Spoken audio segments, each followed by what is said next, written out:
सत श्री अकाल जी, तुसीं देख रहे हो पंजाब मेल यूएसए टीवी। मैं सुखदीप कौर संधू लेके हाजिर प्रोग्राम पंजाब एब्रॉड।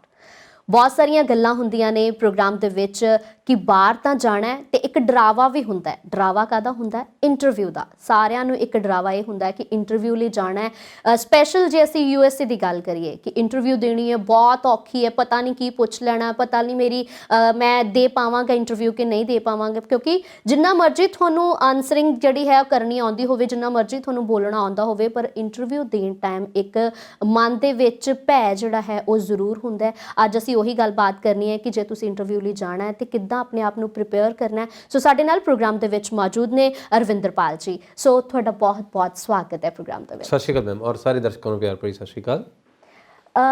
ਜਿਹੜੀ ਖਾਸ ਸਾਡੀ ਅੱਜ ਪੇਸ਼ਕਸ਼ ਹੋਏਗੀ, ਜੋ ਅਸੀਂ ਗੱਲਬਾਤ ਕਰਨੀ ਹੈ ਇੰਟਰਵਿਊ ਦੇ ਸੰਬੰਧ ਦੇ ਵਿੱਚ ਹੋਏਗੀ।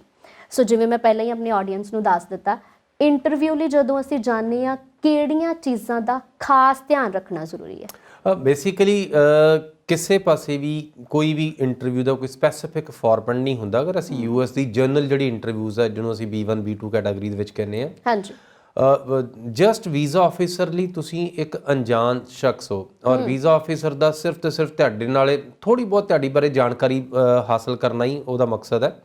ਔਰ ਬਾਕੀ ਸਾਰੀ ਐਮਬੈਸੀਜ਼ ਵਾਂਗੂ ਤੁਹਾਡੇ ਬਹੁਤ ਸਾਰੇ ਡਾਕੂਮੈਂਟੇਸ਼ਨ ਪਹਿਲਾਂ ਜਮ੍ਹਾਂ ਨਹੀਂ ਹੋਈ ਪਈ, ਜਿਹਦਾ ਕਰਕੇ ਕਿ ਕਿਸੇ ਨੇ ਪਹਿਲਾਂ ਪ੍ਰੀ ਅਜ਼ਿਊਮ ਕਰਕੇ ਪਹਿਲਾਂ ਸਕਰੀਨ ਕਰਕੇ ਰੱਖਿਆ ਹੋਏ ਜੀ। ਸੋ ਐਪਲੀਕੈਂਟ ਵਿੰਡੋ ਤੇ ਪਹੁੰਚਦਾ ਦੋ ਚਾਰ ਗੱਲਾਂ ਕਰਦੇ ਔਰ ਅਗਰ ਸਾਡੀ ਭਾਸ਼ਾ 'ਚ ਵੇਖਿਆ ਜਾਵੇ ਤਾਂ ਅਸੀਂ ਕਹਿੰਦੇ ਕਿ ਸਭ ਤੋਂ ਸੌਖੇ ਵੀਜ਼ਿਆਂ ਵਿੱਚੋਂ ਹੈ, ਕਿਉਂਕਿ ਇਕੱਲਾ ਗੱਲੀ ਬਾਤੀ ਲਿਆ ਜਾਂਦਾ ਹੈ। ਬਟ ਸਿਰਫ ਤੁਹਾਨੂੰ ਸਮਝ ਹੋਵੇ ਕਿ basically we call it the science of visa, scientific process ਆ, ਸਾਇੰਟੀਫਿਕ ਪ੍ਰੋਸੀਜਰ ਹੈ। ਉਹ ਅਸਲ 'ਚ ਇਹਦੇ ਵਿੱਚ ਕੋਈ ਮਟੀਰੀਅਲਿਸਟਿਕ ਤਰੀਕਾ ਨਹੀਂ ਹੈਗਾ, ਇਹ ਇੱਕ ਅਪਰੋਚ ਆ। ਸੋ ਲੌਜੀਕਲ ਸਾਇੰਟੀਫਿਕ ਅਪਰੋਚ ਆ। ਅਗਰ ਤੁਹਾਨੂੰ ਉਹਦੀ ਸਮਝ ਆ ਗਈ ਫਿਰ ਦੁਨੀਆ ਦੀ ਸਭ ਤੋਂ ਸੌਖੀ ਇੰਟਰਵਿਊ ਆ ਔਰ ਦੁਨੀਆ ਦੇ ਸਭ ਤੋਂ ਸੌਖੇ ਵੀਜ਼ਿਆਂ ਵਿੱਚੋਂ ਆ ਇਹ ਜੀ। ਜਦੋਂ ਅਸੀਂ ਇੰਟਰਵਿਊ ਲਈ ਜਾਂਦੇ ਹਾਂ, ਬਹੁਤ ਸਾਰੇ ਸਵਾਲ ਜਿਹੜੇ ਨੇ ਉਹ ਕੀਤੇ ਜਾਂਦੇ ਨੇ ਵੀਜ਼ਾ ਆਫਿਸਰ ਦੇ ਵੱਲੋਂ। ਸੋ ਪਹਿਲਾ ਸਵਾਲ ਕਈ ਵਾਰੀ ਇਹ ਪੁੱਛ ਲੈਂਦਾ ਹੈ ਕਿ ਤੁਸੀਂ ਕਿੱਥੇ ਜਾ ਰਹੇ ਹੋ? ਦੇਖੋ ਓਬਵੀਅਸਲੀ ਸਾਡੇ ਸਟੂਡੈਂਟਸ ਜਾਂ ਸਾਡੇ ਜਿਹੜੇ ਟੂਰਿਸਟ ਆ ਉਹ ਬੇਸਿਕਲੀ ਇੱਥੇ ਸਟਰਕ ਹੋ ਜਾਂਦੇ। ਕਈ ਵਾਰੀ ਤੁਸੀਂ ਵੇਖਿਆ ਹੋਣਾ ਕਿ ਐਪਲੀਕੈਂਟ ਜਾਂਦਾ ਵੀਜ਼ਾ ਆਫਿਸਰ ਦੇ ਕੋਲ ਔਰ ਤੁਹਾਨੂੰ ਬਹੁਤ ਸਾਰੇ ਆ ਕੇ ਕਹਿੰਦੇ ਜੋ ਤਾਂ ਪੁੱਛਦੇ ਕੁਛ ਨਹੀਂ ਜੀ, ਉਹਨਾਂ ਨੇ ਪਹਿਲਾਂ ਹੀ ਮਨ ਬਣਾ ਰੱਖਿਆ ਸੀ, ਜੋ ਵੀਜ਼ਾ ਆਫਿਸਰ ਤੇ ਪਹਿਲਾਂ ਲੜ ਲੁੜ ਕੇ ਆਇਆ ਕਿਤੇ ਉਹ ਜਾਂ ਪਹਿਲਾਂ ਹੀ ਕਿਸੇ ਨੇ ਖੱਪ ਕੇ ਬੈਠਾ ਜਾਂ ਘਰ ਕੋਈ ਉਹਦਾ ਮਸਲਾ ਹੋਊਗਾ, ਕਿਉਂਕਿ ਸਾਡੀ ਤਾਂ ਸੁਣੀ ਨਹੀਂ ਉਹਨੇ, ਸਾਨੂੰ ਤਾਂ ਪੁੱਛਿਆ ਕੁਛ ਨਹੀਂ, ਸਾਨੂੰ ਤੋਰਤਾ। ਬਟ ਬੜੇ ਕਰੂਸ਼ੀਅਲ ਸਵਾਲ ਨੇ, ਜਿੱਦਾਂ ਬਿਕੋਜ਼ ਜਿੱਦਾਂ ਮੈਂ ਹੁਣੇ ਤੁਹਾਨੂੰ ਦੱਸਿਆ ਕਿ ਟੈਕਨੀਕਲੀ ਇਹ ਨੋ ਈਚ ਅਦਰ ਆ ਔਰ ਸਾਡੇ ਜਿੰਨੇ ਐਪਲੀਕੈਂਟਸ ਆ ਉਹ ਜਾਂਦੇ ਨੇ ਗਨ ਪੁਆਇੰਟ ਟ੍ਰਿਗਰ ਦੇ ਹਿਸਾਬ ਨਾਲ ਕਿ ਵੀਜ਼ਾ ਆਫਿਸਰ ਪੁੱਛੇਗਾ ਵੀ ਸੱਚ ਸੱਚ ਦੱਸ ਕੀ ਹੈ। ਔਰ ਸਾਡੇ ਸਟੂਡੈਂਟ ਰੋਬੋਟਿਕ ਜਾਂ ਜਿਹੜੇ ਟੂਰਿਸਟ ਨੇ ਉਹ ਸਧਾਰਨ ਲੋਕ ਨੇ, ਸੋ ਰੋਬੋਟਿਕ ਐਕਸਪ੍ਰੈਸ਼ਨਸ ਦੇ ਵਿੱਚ ਜਾ ਕੇ ਜਿਹੜੇ ਵੀਜ਼ਾਸ ਨੂੰ ਆਨਸਰ ਕਰਦੇ ਆ ਔਰ ਜਿਹਦਾ ਕਰਕੇ ਇਹ ਇੰਟਰਵਿਊ ਥੋੜੀ ਮੁਸ਼ਕਲ ਲੱਗਦੀ ਹੈ ਜੀ। ਸੋ ਯੈਸ, ਜਿੱਦਾਂ ਤੁਸੀਂ ਪਹਿਲਾਂ ਪੁੱਛਿਆ ਕਿ ਵੀਜ਼ਾ ਆਫਿਸਰ ਨੂੰ ਤੁਹਾਡੇ ਬਾਰੇ ਕੁਝ ਨਹੀਂ ਪਤਾ, ਨਾ ਤੁਸੀਂ ਉਹਦੇ ਬਾਰੇ ਕੁਝ ਜਾਣਦੇ ਹੋ। ਸੋ ਕਿਸੇ ਨਾਲ ਕੋਈ ਵੱਟ ਸਾਂਝੀ ਤਾਂ ਹੈ ਨਹੀਂ ਕਿ ਕਿਸੇ ਨੇ ਤੁਹਾਡੇ ਨਾਲ ਕੋਈ ਲਾਗ ਡਾਟ ਰੱਖਣੀ ਤੇ ਫਿਰ ਤੁਹਾਨੂੰ ਮਤਲਬ ਵੀਜ਼ੇ ਦੀ ਕੈਟਾਗਰੀ 'ਚ ਕੋਈ ਨਾ ਕੋਈ ਫੇਲ ਕਰੇ।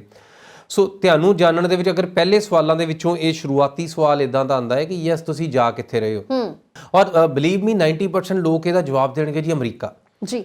ਔਰ ਇਹ ਗਲਤ ਜਵਾਬ ਨਹੀਂ, ਬੇਸਿਕਲੀ ਇਹ ਫਲੈਟ ਆਨਸਰ ਆ ਔਰ ਇਹ ਇੱਕ ਵੇਗ ਆਨਸਰ ਆ।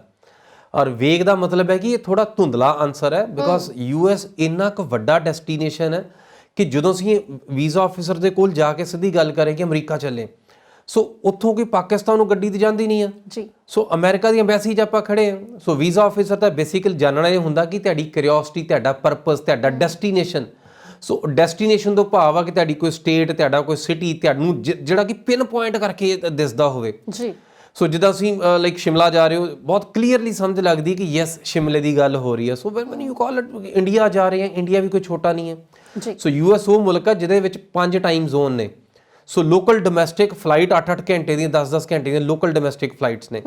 ਸੋ ਜਦੋਂ ਅਸੀਂ ਅੰਦਾਜ਼ੇ ਨਾਲ ਗੱਲ ਕਰਦੇ ਹਾਂ, ਇਹਦਾ ਮਤਲਬ ਸਾਡੀ ਲਈ ਵੀਜ਼ਾ ਪ੍ਰਾਇੋਰਟੀ ਆ, ਪਰਪਸ ਪ੍ਰਾਇੋਰਟੀ ਨਹੀਂ ਹੈ। ਬਿਲਕੁਲ। ਸੋ ਇਸ ਕਰਕੇ ਸਾਨੂੰ ਥੋੜਾ ਬਹੁਤ ਕੇਅਰਫੁਲ ਹੋ ਕੇ ਜਵਾਬ ਦੇਣੇ ਪੈਣਗੇ। ਤੁਸੀਂ ਆਪੋ ਆਪਣਾ ਡੈਸਟੀਨੇਸ਼ਨ ਦੱਸੋ, ਆਪੋ ਆਪਣਾ ਸਿਟੀ ਦੱਸੋ। ਅਗਰ ਹੋ ਨਹੀਂ ਸਿਟੀ ਹੈਗਾ, ਕਮ ਸੇ ਕਮ ਸਟੇਟ ਨੂੰ ਜ਼ਰੂਰ ਸਪੈਸੀਫਿਕਲੀ ਲੈ ਕੇ ਚੱਲੋ, ਨਹੀਂ ਤਾਂ ਤੁਸੀਂ ਵੇਖੋਗੇ ਕਈ ਵਾਰੀ ਇੱਥੋਂ ਹੀ ਡੀਰੇਲਮੈਂਟ ਹੋ ਜਾਂਦੀ ਹੈ। ਮਤਲਬ ਵੀਜ਼ਾ ਆਫਿਸਰ ਇਸ ਤੋਂ ਅੱਗੇ ਵੱਧਦਾ ਹੀ ਨਹੀਂ ਕਈ ਵਾਰੀ ਕਿ ਓਕੇ ਜੀ ਸਮਝ ਲੱਗ ਗਏ, ਸੱਟਾ ਮਾਰਨਾ ਸੀ, ਠੀਕ ਹੈ ਜੀ, ਓਕੇ ਬਾਬਾ ਜੀ ਸਤਿ ਸ਼੍ਰੀ ਅਕਾਲ ਜੀ। ਸੋ ਇੱਥੋਂ ਸਾਨੂੰ ਲੱਗਦਾ ਕਿ ਸ਼ਾਇਦ ਸਾਡੀ ਸੁਣਵਾਈ ਨਹੀਂ ਹੋਈ।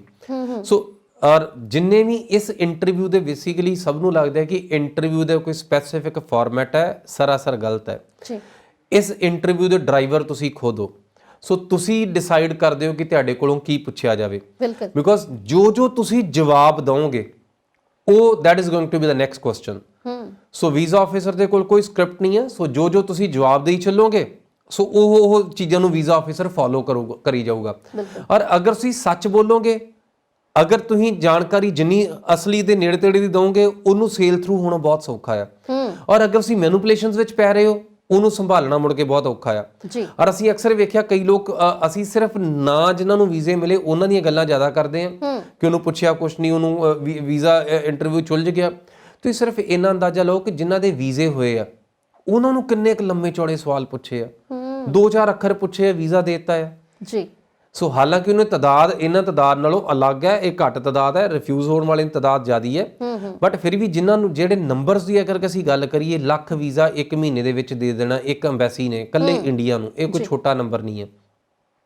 ਔਰ ਸਾਡੇ ਐਪਲੀਕੈਂਟਸ ਦੀ ਤਾਦਾਦ ਉਸ ਤੋਂ ਵੀ ਜ਼ਿਆਦੀ ਆ। ਜਦੋਂ ਵੀਜ਼ਾ ਮਿਲਣ ਲੱਗਦਾ ਸੀ ਉਹਦੀ ਪਰਵਾਹ ਨਹੀਂ ਕਰਦਾ, ਅਸੀਂ ਕਹਿੰਦੇ ਲੱਭੀਏ ਬੜਾ ਸੌਖਾ ਮਿਲੀ ਜਾਂਦਾ। ਸੋ ਸਿੰਪਲ ਪ੍ਰੋਟੋਕਾਲਸ ਨੂੰ ਸਟਰਕ ਹੋ ਕੇ ਚੱਲੋ, ਔਰ ਜੋ ਤੁਹਾਡੇ ਤੋਂ ਐਕਸਪੈਕਟੇਸ਼ਨ ਹੈ ਉਹ ਪ੍ਰੂਵ ਕਰੋ ਔਰ ਲੌਜੀਕਲੀ ਆਨਸਰ ਦਿਓ, ਔਰ ਵੀਜ਼ਾ ਬਹੁਤ ਸੌਖਾ ਹੈ। ਸੋ ਮੇਰੇ ਕੋਲ ਜੋ ਅੱਜ ਇੱਕ ਪੈਟਰਨ ਹੈਗਾ, ਜੋ ਮੇਰੇ ਕੋਲ ਜੋ ਅੱਜ ਸਵਾਲ ਜਿਹੜੇ ਨੇ ਸਰ ਦੇ ਵੱਲੋਂ ਦਿੱਤੇ ਗਏ ਨੇ ਕਿ ਇੰਟਰਵਿਊ ਵਾਸਤੇ ਅਸੀਂ ਹਮੇਸ਼ਾ ਡਰਦੇ ਹਾਂ। ਸੋ ਉਹਨਾਂ ਸਵਾਲਾਂ ਦੇ ਵਿੱਚ ਜਿਹੜੇ ਵੀ ਲੜੀਵਾਰ ਸਵਾਲ ਮੇਰੇ ਕੋਲ ਹੋਣਗੇ ਉਹਨਾਂ ਤੇ ਅਸੀਂ ਅੱਜ ਗੱਲਬਾਤ ਕਰਨੀ ਹੈ। ਸੋ ਵੀਜ਼ਾ ਆਫਿਸਰ ਬੜੇ ਸਾਰੇ ਸਵਾਲਾਂ ਦੇ ਵਿੱਚ ਸਾਨੂੰ ਉਲਝਾ ਦਿੰਦੇ ਨੇ, ਅਸੀਂ ਉਲਝ ਜਾਂਦੇ ਹਾਂ ਭਾਵੇਂ ਕਿੰਨੀ ਵੀ ਤਿਆਰੀ ਕੀਤੀ ਹੁੰਦੀ ਹੈ। ਸੋ ਸਾਨੂੰ ਪਤਾ ਨਹੀਂ ਲੱਗਦਾ ਅਸੀਂ ਜਵਾਬ ਕਿਸ ਤਰੀਕੇ ਦੇ ਨਾਲ ਦੇਣਾ। ਉਹ ਸਾਰੀਆਂ ਗੱਲਾਂ ਅੱਜ ਅਸੀਂ ਕਲੀਅਰ ਕਰ ਲੈਣੀਆਂ ਇਸ ਇੰਟਰਵਿਊ ਦੇ ਵਿੱਚ, ਇਸ ਗੱਲਬਾਤ ਦੇ ਵਿੱਚ, ਇਸ ਪ੍ਰੋਗਰਾਮ ਦੇ ਵਿੱਚ। ਸੋ ਸਵਾਲ ਕਈ ਵਾਰੀ ਇਹ ਵੀ ਹੋ ਜਾਂਦਾ ਹੈ ਕਿ ਤੁਸੀਂ ਉੱਥੇ ਜਾਣਾ ਕਿਹਦੇ ਕੋਲ ਹੈ ਤੇ ਅਸੀਂ ਉਲਝ ਜਾਂਦੇ ਹਾਂ ਹੁਣ ਕੀ ਕਹੀਏ। ਸੋ ਉੱਥੇ ਕੀ ਕਹਿਣਾ ਆਬਵੀਅਸਲੀ ਦੇਖੋ, ਜਿੱਦਾਂ ਅਸੀਂ ਵੀਜ਼ਾ ਅਫਸਰ ਦੇ ਸਾਹਮਣੇ ਗਏ, ਵੀਜ਼ਾ ਆਫਿਸਰ ਨੇ ਤੁਹਾਨੂੰ ਪੁੱਛਿਆ ਕਿ ਕਿੱਥੇ ਜਾਣਾ ਚਾਹੁੰਦੇ ਹੋ, ਤੁਸੀਂ ਪਾਰਟਿਕੂਲਰਲੀ ਸਿਆਣੇ ਹੋ ਕੇ ਕਿਸੇ ਪਾਰਟਿਕੂਲਰ ਜਗ੍ਹਾ ਦਾ ਨਾਮ ਲਿਆ। ਸੋ ਆਬਵੀਅਸਲੀ ਇਸ ਇੰਟਰਵਿਊ ਦੇ ਡਰਾਈਵਰ ਤੁਸੀਂ ਹੋਗੇ, ਤੁਸੀਂ ਇੰਟਰਵਿਊ ਨੂੰ ਡਰਾਈਵ ਕਰਨ ਲੱਗ ਗਏ ਜੀ। ਸੋ ਤੁਸੀਂ ਬੋਲਿਆ ਕਿ ਮੈਂ ਕੈਲੀਫੋਰਨੀਆ ਜਾਣਾ, ਮੈਂ ਟੈਕਸਾਸ ਜਾਣਾ, ਮੈਂ ਨਿਊਯਾਰਕ ਜਾਣਾ। ਸੋ ਤੁਸੀਂ ਜਿੱਦਾਂ ਹੀ ਜਗ੍ਹਾ ਦਾ ਨਾਮ ਬੋਲੋਗੇ ਵੀਜ਼ਾ ਆਫਿਸਰ ਨੂੰ ਫੋਲੋ ਕਰਨ ਲੱਗ ਜਾਏਗਾ, ਫੋਲੋ ਕਰੇਗਾ ਕਿ ਹਾਂਜੀ ਫਿਰ ਉੱਥੇ ਰਹਿੰਦਾ ਕੌਣ ਹੈ, ਰਾਈਟ। ਹੁਣ ਅਗਰ ਤੁਹਾਡਾ ਕੋਈ ਸਗਾ ਸੰਬੰਧੀ ਉੱਥੇ ਰਹਿੰਦਾ ਤੇ ਦੈਨ ਇਟ ਇਜ਼ ਓਕੇ, ਅਗਰ ਨਹੀਂ ਰਹਿੰਦਾ ਦੈਨ ਪੂਰੀ ਇੰਟਰਵਿਊ ਦੀ ਇਹ ਇਕਲੌਤੀ ਨਾ ਆ ਕਿ ਜਿਹੜੀ ਤੁਸੀਂ ਕਰ ਸਕਦੇ ਹੋ। ਇੱਥੇ ਜਿੰਨੀ ਪੋਜ਼ਿਟਿਵਿਟੀ ਦਿਖਾਓਗੇ ਉਨਾ ਚੰਗਾ ਆ। ਸਪੋਜ਼ ਅਗਰ ਕੋਈ ਰਹਿੰਦਾ ਉੱਥੇ, ਉਹਦੇ ਬਾਰੇ ਤੁਹਾਨੂੰ ਕੰਪਲੀਟ ਜਾਣਕਾਰੀ ਹੋਵੇ, ਕਦੋਂ ਗਏ ਸੀ, ਕਿੱਥੇ ਗਏ ਸੀ, ਕਿੱਦਾਂ ਉਹਨਾਂ ਦਾ ਕੇਸ ਚੱਲਿਆ, ਕਿਹੜਾ ਉਹਨਾਂ ਕੋਲ ਵੀਜ਼ਾ ਸੀ, ਕਿਸ ਤਰੀਕੇ ਨਾਲ ਅਮਰੀਕਾ 'ਚ ਐਂਟਰ ਹੋਏ ਸੀ, ਰਾਈਟ। ਸੋ ਐਸਟਿੰਗ ਲੀਗਲ ਸਟੇਟਸ ਉਹਨਾਂ ਦਾ ਕੀ ਹੈ। ਸੋ ਫਿਰ ਤੁਸੀਂ ਇਹਨਾਂ ਚੀਜ਼ਾਂ 'ਚ ਉਲਝ ਸਕਦੇ ਹੋ, ਤੁਸੀਂ ਕਹੋਗੇ ਉਹਨਾਂ ਕੋਲ ਸਾਰੀ ਜਾਣਕਾਰੀ ਸੀ। ਸੋ ਵੀਜ਼ਾ ਆਫਿਸਰ ਦੇ ਕੋਲ ਕਿਸੇ ਦੇ ਕੋਲ ਵੀ ਜਿਹੜੀ ਪ੍ਰੀਵੀਅਸ ਲਾਈਕ ਐਪਲੀਕੈਂਟ ਆ ਉਹਦੀ ਜਾਣਕਾਰੀ ਘੱਟ ਨਹੀਂ, ਉਹ ਮਤਲਬ ਇੰਟਰਵਿਊ ਦੇ ਦੌਰਾਨ ਨਹੀਂ ਹੁੰਦੀ। ਹਾਲਾਂਕਿ ਚਾਹੁਣ ਤੇ ਐਕਸੈਸ ਕਰ ਸਕਦੇ, ਬਟ ਜਨਰਲੀ ਇੰਟਰਵਿਊ ਦੇ ਵਿੱਚ ਐਕਸੈਸ ਨਹੀਂ ਕਰਦੇ ਜੀ। ਵੀਜ਼ਾ ਆਫਿਸਰਸ ਟ੍ਰੇਨਡ ਪ੍ਰੋਫੈਸ਼ਨਲਸ ਨੇ ਜਿਨ੍ਹਾਂ ਦਾ ਕੰਮ ਸਿਰਫ ਇਹ ਜਾਣਨਾ ਹੈ ਕਿ ਤੁਸੀਂ ਸੱਚ ਬੋਲਦੇ ਹੋ ਕਿ ਝੂਠ ਬੋਲਦੇ ਹੋ। ਸੋ ਜਿੰਨੀ ਵੀ ਤੁਸੀਂ ਇੰਟਰਵਿਊ ਦੀ ਗੱਲਬਾਤ ਕਰ ਰਹੇ ਹੋ ਉਹਦੇ 'ਚ ਇਹ ਫੜਨ ਨੂੰ ਤਿਆਰ ਨਹੀਂ ਹੋ ਕਿ ਤੁਸੀਂ ਕਦੋਂ ਝੂਠ ਬੋਲਿਆ। ਸੋ ਜਦੋਂ ਤੁਸੀਂ ਝੂਠ ਬੋਲਿਆ ਤੁਸੀਂ ਉਦੋਂ ਧਰੇ ਜਾਣਾ ਹੈ ਜੀ। ਸੋ ਇਹ ਤੁਹਾਨੂੰ ਇਸ ਚੀਜ਼ ਦੇ ਉੱਪਰ ਕੰਮ ਕਰਨਾ ਹੈ ਕਿ ਜਾਂ ਚੀਜ਼ ਸੱਚ ਹੋਵੇ, ਜਾਂ ਤੁਸੀਂ ਉਹਦਾ ਅਨੁਭਵ ਕੀਤਾ ਹੋਵੇ, ਜਾਂ ਤੁਹਾਨੂੰ ਉਹਦੇ ਬਾਰੇ ਕੰਪਲੀਟ ਜਾਣਕਾਰੀ ਹੋਵੇ। ਇਸ ਤੋਂ ਇਲਾਵਾ ਅਗਰ ਤੁਸੀਂ ਮੈਨੂਪੂਲੇਸ਼ਨ ਮਾਰੋਗੇ ਤੇ ਫਿਰ ਇਹਦੇ 'ਚ ਦੁਚਿੱਤੀ 'ਚ ਫਸੋਗੇ ਜੀ। ਕਿਉਂਕਿ ਅਸੀਂ ਹਮੇਸ਼ਾ ਹੀ ਜਦੋਂ ਵੀ ਜਾਂਦੇ ਹਾਂ ਇੰਟਰਵਿਊ ਵਾਸਤੇ, ਅਸੀਂ ਆਪਣੇ ਆਪ ਨੂੰ ਪੂਰਾ ਤਿਆਰ ਕਰਕੇ ਤਾਂ ਜਾਂਦੇ ਹਾਂ, ਪਰ ਜਦੋਂ ਬਹੁਤ ਸਾਰੇ ਸਵਾਲ ਉਲਝਣਾਂ ਦੇ ਵਿੱਚ ਸਾਨੂੰ ਜਿਹੜਾ ਵੀਜ਼ਾ ਆਫਿਸਰ ਹੈ ਪਾ ਦਿੰਦਾ, ਸਾਨੂੰ ਪਤਾ ਨਹੀਂ ਹੁੰਦਾ, ਜਿਹੜੀ ਜਾਣਕਾਰੀ ਹੈ ਸਾਨੂੰ ਪਤਾ ਨਹੀਂ ਹੁੰਦੀ, ਅਸੀਂ ਉਹਦੇ ਬਾਰੇ ਬੋਲਣ ਲੱਗਦੇ ਹਾਂ ਤੇ ਗਲਤ ਮੁਲਤ ਬੋਲ ਜਾਂਦੇ ਹਾਂ, ਜਾਂ ਜ਼ੁਬਾਨ ਥਥਲਾ ਜਾਂਦੀ ਹੈ ਸਾਡੀ, ਤਾਂ ਉਸੇ ਟਾਈਮ ਪਤਾ ਲੱਗ ਜਾਂਦਾ। ਫਿਰ ਇਹ ਵੀ ਪੁੱਛ ਲਿਆ ਜਾਂਦਾ ਕਿ ਤੁਸੀਂ ਇੱਥੇ ਕੀ ਕੰਮ ਕਰਦੇ ਹੋ। ਹਾਂ ਦੇਖੋ, ਜੋ ਤੁਸੀਂ ਹੁਣੇ ਦੱਸਿਆ ਇਹ ਬੇਸਿਕਲੀ ਇਹਨੂੰ ਅਸੀਂ ਇਕੱਲਾ ਇਸ ਇੰਟਰਵਿਊ ਦੇ ਵਿੱਚ ਨਹੀਂ, ਉਹ ਹਰ ਇੱਕ ਇੰਟਰਵਿਊ ਦੇ ਵਿੱਚ ਇਹ ਲੌਜਿਕ ਹੈ। ਜਿਹੜਾ ਅੱਖਰ ਜਦੋਂ ਤੁਹਾਡੀ ਜ਼ੁਬਾਨ 'ਚੋਂ ਬਾਹਰ ਡਿੱਗਦਾ ਆ, ਅਗਰ ਤੁਹਾਡੀ ਬਾਡੀ, ਤੁਹਾਡਾ ਸਰੀਰ, ਤੁਹਾਡੀ ਆਤਮਾ, ਤੁਹਾਡੇ ਚਿਹਰੇ ਦੇ ਹਾਵ ਭਾਵ, ਤੁਹਾਡੀਆਂ ਅੱਖਾਂ, ਸੋ ਜਦੋਂ ਤੁਹਾਡੀ ਪੂਰੀ ਬਾਡੀ ਲੈਂਗੁਏਜ ਇਹਨੂੰ ਪਿੱਛੋਂ ਸਪੋਰਟ ਕਰਦੀ ਆ, ਇਹ ਗੱਲ ਸੱਚ ਹੈ। ਔਰ ਅਗਰ ਤੁਹਾਡੇ ਚਿਹਰੇ ਦੇ ਹਾਵ ਭਾਵ ਕੁਛ ਕਹਿੰਦੇ ਆ ਤੁਸੀਂ ਕੁਛ ਕਹਿੰਦੇ ਹੋ, ਔਰ ਜਦੋਂ ਉਹੋ ਜਿਹੀ ਸਿਚੁਏਸ਼ਨ ਆ, ਇਹ ਗੱਲ ਝੂਠ ਆ ਜੀ। ਔਰ ਮੈਂ ਫਿਰ ਦੱਸਿਆ ਸੀ ਵੀਜ਼ਾ ਆਫਿਸਰ ਦਾ ਬੇਸਿਕ ਕੰਮ ਇਹ ਸੱਚ ਤੇ ਝੂਠ ਦੇ ਵਿੱਚ ਫਰਕ ਲਾਉਣਾ ਆ। ਸੋ ਵੀਜ਼ਾ ਆਫਿਸਰ ਜੋ ਤੁਸੀਂ ਬੋਲਦੇ ਹੋ ਤੇ ਯਕੀਨ ਕਰਦੇ ਆ, ਬਟ ਤੁਸੀਂ ਉੱਤੇ ਕਿੰਨਾ ਕੁ ਯਕੀਨ ਕੀਤਾ ਆ। ਸੋ ਸਟੋਰੀ ਇਹ ਆ ਕਿ ਤੁਹਾਡੀ ਖੁਦ ਦੀ ਬਾਡੀ ਲੈਂਗੁਏਜ, ਤੁਸੀਂ ਖੁਦ ਮਤਲਬ ਥਿਰਕ ਗਏ ਹੋ ਕਿਸੇ ਚੀਜ਼ ਤੋਂ, ਯੈਸ ਉਹ ਗੁਨਾਹ ਹੈ। ਔਰ ਜਦੋਂ ਵੀ ਅਸੀਂ ਕੋਈ ਵੀਜ਼ਾ ਹਾਸਲ ਕਰਦੇ ਆ ਉਹਦੇ ਪਿੱਛੇ ਟੈਕਨੀਕਲੀ 2 ਚੀਜ਼ਾਂ ਨੇ। So we call it social ties and economic ties. Social ties ਤੋਂ ਭਾਵ ਆ ਕਿ ਤੁਸੀਂ ਆਪਣੇ ਮੁਲਕ, ਜਿਹੜੇ ਮੁਲਕ ਰਹਿੰਦੇ ਹੋ, ਸੋ ਤੁਸੀਂ ਉੱਥੇ ਕਿੰਨਾ ਕੁ ਇੰਪੋਰਟੈਂਟ ਹੋ, ਸੋਸ਼ਲ ਲਾਈਫ ਤੁਹਾਡੀ ਕਿੰਨੀ ਕੁ ਸਟਰੋਂਗ ਹੈ, ਸੋ ਤੁਹਾਡੀ ਬਿਲੋਂਗਿੰਗਨੈਸ, ਤੁਹਾਡੀਆਂ ਫੈਮਲੀਜ਼, ਤੁਹਾਡੀਆਂ ਫਰੈਂਡ ਸਰਕਲ, ਤੁਹਾਡੇ ਪਰਿਵਾਰ, ਸੋ ਤੁਹਾਡੇ ਕੰਮਕਾਰ, ਇਹ ਸਾਰਿਆਂ ਤੁਹਾਡੀਆਂ ਸੋਸ਼ਲ ਟਾਈਜ਼ ਦਾ ਇੱਕ ਰੂਪ ਆ। ਦੂਸਰੀ ਚੀਜ਼ ਆ we call it economic ties. Economic ties ਦਾ ਮਤਲਬ ਹੈ ਕਿ ਤੁਸੀਂ ਜਿਸ ਸਮਾਜ 'ਚ ਰਹਿੰਦੇ ਹੋ ਉੱਥੇ ਪੈਸੇ ਬਣਾਉਣ ਦਾ ਫਾਰਮੂਲਾ ਤੁਹਾਡੇ ਕੋਲ ਕਿੰਨਾ ਕੁ ਆਟੋਮੈਟਿਕ ਆ। ਸੋ ਇਹ ਦੋ ਚੀਜ਼ਾਂ ਹਰ ਇੱਕ ਨੇ ਜਾਣਨੀਆਂ ਨੇ। ਵੀਜ਼ਾ ਆਫਿਸਰ ਦਾ ਬੇਸਿਕ ਕੰਮ ਸਿਰਫ ਇਹ ਹੈ ਕਿ ਤੁਸੀਂ ਸਾਹਮਣੇ ਆਏ ਹੋ ਕਿ ਯਾਰ ਤੁਸੀਂ ਸਾਡੇ ਮੁਲਕ ਨੂੰ ਪੈਸੇ ਦਿਓਗੇ ਕਿ ਸਾਡੇ ਕੋਲ ਪੈਸੇ ਲੈ ਕੇ ਜਾਣੇ ਆ। ਸੋ ਅਗਰ ਦੇਣ ਆਏ ਹੋ ਤਾਂ ਤੁਸੀਂ ਵੈਲਕਮ ਹੋ, ਅਗਰ ਲੈਣ ਆਏ ਹੋ ਤਾਂ ਭਾਜੀ ਨਹੀਂ ਬਹੁਤ ਔਖਾ ਆ ਜੀ। ਸੋ ਇਹ 'ਚ ਪੈਸਾ ਕਿੱਥੋਂ ਆ ਗਿਆ, ਨਫਾ ਨੁਕਸਾਨ ਕਿੱਥੋਂ ਆ ਗਿਆ। ਅਸੀਂ ਸ਼ੁਰੂ 'ਚ ਇੱਕ ਸ਼ਿਮਲੇ ਦਾ ਨਾਮ ਲਿਆ ਸੀ, ਤੁਸੀਂ ਸੋਚੋ ਸ਼ਿਮਲੇ ਦੀ ਇਨਕਮ ਕਿੱਥੋਂ ਆਉਂਦੀ ਹੈ। ਸ਼ਿਮਲੇ ਦੀ ਆਮਦਨ, ਅਸੀਂ ਸ਼ਿਮਲਾ ਜਾਂਦੇ ਆ, ਅਸੀਂ ਤਦ ਤੱਕ ਸ਼ਿਮਲਾ ਨਹੀਂ ਛੱਡਦੇ ਜਦ ਤੱਕ ਸਾਡੀਆਂ ਜੇਬਾਂ ਖਾਲੀ ਨਹੀਂ ਹੁੰਦੀਆਂ, ਸਾਡੇ ਕੋਲ ਇਕੱਲਾ ਆਉਣ ਦਾ ਕਿਰਾਇਆ ਨਹੀਂ ਬਚਦਾ। ਸੋ ਟੈਕਨੀਕਲੀ ਕੀ ਹੋ ਰਿਹਾ ਕਿ ਤੁਸੀਂ ਪੰਜਾਬ ਤੋਂ ਪੈਸਾ ਚੱਕਿਆ, ਤੁਸੀਂ ਜਾ ਕੇ ਸ਼ਿਮਲਾ ਢੇਰੀ ਕਰਤਾ। ਹੁਣ ਜਿਹੜਾ ਪੈਸਾ ਸ਼ਿਮਲੇ 'ਚ ਜਾ ਕੇ ਢੇਰੀ ਕੀਤਾ, ਇਹਦੀ ਡਿਸਟ੍ਰੀਬਿਊਸ਼ਨ ਲੋਕਲਸ ਵਿੱਚ ਹੋਏਗੀ। ਬਿਲਕੁਲ। ਤੁਸੀਂ ਲੱਕੜ ਬਾਜ਼ਾਰ ਗਏ, ਤੁਸੀਂ ਕਿਤੇ ਸੌਫਟੀ ਖਾਧੀ, ਤੁਸੀਂ ਕਿਤੇ ਕੋਕ ਪੀਤਾ, ਤੁਸੀਂ ਕਿਤੇ ਟੋਪੀ ਲਈ, ਤੁਸੀਂ ਕਿਤੇ ਲੱਕੜ ਦੇ ਖਿਡੌਣੇ ਲਏ, ਜੋ ਕੁਝ ਵੀ ਲਿਆ। ਸੋ ਇਹਦੇ ਨਾਲ ਪੈਸਾ ਲੋਕਾਂ ਦੇ ਵਿੱਚ ਜਾ ਰਿਹਾ, ਜਿਹਦੇ ਨਾਲ ਕਿ ਸ਼ਿਮਲੇ ਦੇ ਲੋਕ ਅਮੀਰ ਹੋ ਰਹੇ ਆ। ਇਹ ਫਾਰਮੂਲਾ ਪੂਰੀ ਦੁਨੀਆ ਜਾਣਦੀ ਹੈ।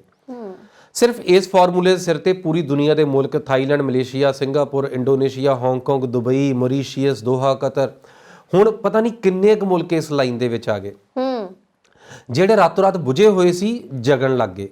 ਇਹਨੂੰ ਅਸੀਂ ਟੂਰਿਜ਼ਮ ਦੀ ਤਾਕਤ ਕਹਿੰਦੇ ਆ। ਸੋ ਟੂਰਿਜ਼ਮ ਦੀ ਤਾਕਤ ਹੈ ਜਿਹੜੀ ਵੀਜ਼ਾ ਲੈ ਕੇ ਦਿੰਦੀ ਹੈ।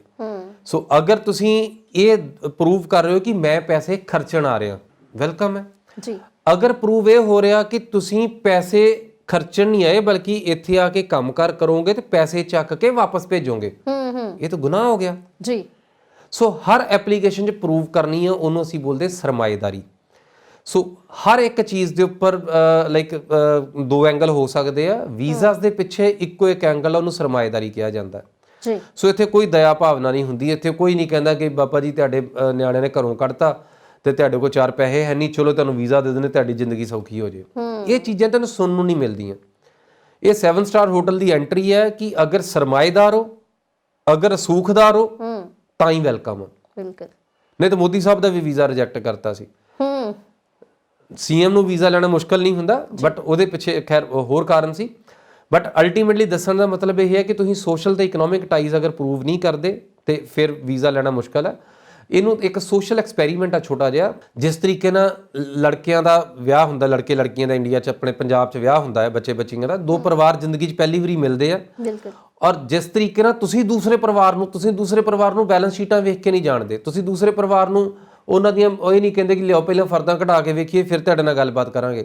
ਤੁਸੀਂ ਇੱਕ ਸੋਸ਼ਲ ਤਰੀਕੇ ਨਾਲ ਕੰਮਕਾਰ ਕਰਦੇ ਹੋ। ਕਾਕਾ ਜੀ ਕੀ ਕੰਮਕਾਰ ਕਰਦੇ ਆ, ਜੋ ਕਾਕਾ ਜੀ ਦਾ ਕੰਮਕਾਰ ਆ ਤੁਸੀਂ ਉੱਥੋਂ ਦੀ ਸਮਾਜਿਕ ਹੈਸੀਅਤ ਦਾ ਅੰਦਾਜ਼ਾ ਲਾ ਦੋਗੇ। ਇਸ ਫਾਰਮੂਲੇ ਤੇ ਇਹ ਅਮਰੀਕਾ ਦੀ ਐਮਬੈਸੀ ਕੰਮ ਕਰਦੀ ਹੈ। ਸੋ ਤਾਂ ਇਹ ਸਵਾਲ ਹੁੰਦਾ ਤੁਹਾਡੇ ਕੋਲ ਕਿ ਤੁਸੀਂ ਕੰਮਕਾਰ ਕੀ ਕਰਦੇ ਹੋ ਜੀ। ਸੋ ਜਿਹੜਾ ਵੀ ਕੰਮਕਾਰ ਕਰਦੇ ਹੋ ਉਹਦੇ ਵਿੱਚ ਪੈਸਾ ਤੁਹਾਡੇ ਕੋਲ ਆਟੋਮੈਟਿਕਲੀ ਫਲੋ ਹੁੰਦਾ ਦਿਸੇ, ਤੁਸੀਂ ਸਰਮਾਏਦਾਰ ਦਿਸੋ, ਤੁਹਾਡੇ ਕੋਲ ਜਾਣ ਲਈ ਪੈਸਾ ਹੋਵੇ। ਇਹ ਬੇਸਿਕ ਜ਼ਰੂਰਤਾਂ ਨੇ। ਇਹ ਸਿੱਧ ਕਰੋਗੇ, ਯੈਸ ਡੈਫੀਨਿਟਲੀ ਵੀਜ਼ਾ ਮਿਲੇਗਾ। ਜਿਵੇਂ ਅਸੀਂ ਗੱਲ ਕੀਤੀ ਹੈ ਕਿ ਜੇ ਅਸੀਂ ਉੱਥੇ ਜਾ ਰਹੇ ਹਾਂ ਨਾ, ਅਸੀਂ ਉੱਥੇ ਐਜ਼ ਅ ਟੂਰਿਸਟ ਜਾ ਰਹੇ ਹਾਂ, ਸੋ ਜਦੋਂ ਅਸੀਂ ਜਾਵਾਂਗੇ ਉੱਥੇ ਪੈਸਾ ਖਰਚਾਂਗੇ, ਸਾਡੇ ਕੋਲ ਪੈਸਾ ਹੋਣਾ ਵੀ ਜ਼ਰੂਰੀ ਹੈ। ਕਈ ਵਾਰੀ ਇਹ ਸਿੱਧਾ ਸਵਾਲ ਹੀ ਪੁੱਛ ਲਿਆ ਜਾਂਦਾ ਹੈ ਕਿ ਤੁਹਾਡੀ ਇੱਥੇ ਇਨਕਮ ਕਿੰਨੀ ਹੈ, ਫਿਰ ਉਸ ਨੂੰ ਕਿਵੇਂ ਲੈਣਾ ਚਾਹੀਦਾ? ਦੇਖੋ, ਇਨਕਮ ਤੁਹਾਡੇ ਕੋਲ ਜਿਹੜੀ ਆ ਉਹ ਸੌਖੀ ਹੋਣੀ ਚਾਹੀਦੀ ਹੈ, ਬਿਕੋਜ਼ ਤੁਸੀਂ ਇੱਥੇ income tax point of view ਤੋਂ ਨਾ ਵੇਖੋ। ਔਰ ਇਸ ਐਮਬੈਸੀ ਨੂੰ ਜਿਹੜੀ ਜਦੋਂ ਤੁਸੀਂ ਦੱਸਦੇ ਵੀ ਹੋ ਉਦੋਂ ਡਰ ਕੇ ਨਾ ਦੱਸੋ। ਜੋ ਤੁਹਾਡੀ ਪ੍ਰੈਜ਼ੈਂਟ ਇਨਕਮ ਆ ਉਹ ਦੱਸੋ। ਪਿਛਲਾ ਸਾਲ ਕੋਵਿਡ ਦਾ ਲੰਘ ਗਿਆ, ਅਗਰ ਤੁਹਾਡੀ ਇਨਕਮ ਨਹੀਂ ਹੋਈ ਕੋਈ ਦਿੱਕਤ ਨਹੀਂ, ਤੁਸੀਂ ਇਸ ਸਾਲ ਦੀ ਇਨਕਮ ਦੱਸੋ ਜੀ। ਤੁਸੀਂ ਸਪੋਜ਼ ਕਰੋ ਤੁਹਾਨੂੰ ਹੁਣੀ 4 ਕੰਟਰੈਕਟ ਮਿਲਿਆ, ਤੁਸੀਂ ਠੇਕੇਦਾਰ, ਤੁਸੀਂ 4 ਕੁੱਠੀਆਂ ਬਣਾਉਣੀ ਸ਼ੁਰੂ ਕੀਤੀਆਂ, 3 ਤੁਸੀਂ ਸੇਲ ਕਰ ਲਈਆਂ। ਸੋ ਤੁਸੀਂ ਹੁਣ ਦੀ ਆਮਦਨ ਦੱਸਣੀ ਹੈ ਔਰ ਇੰਡੀਅਨ ਗਵਰਨਮੈਂਟ ਨੂੰ ਕਦੋਂ ਦੱਸਣੀ ਹੈ? ਅਗਲੇ ਸਾਲ ਜੀ।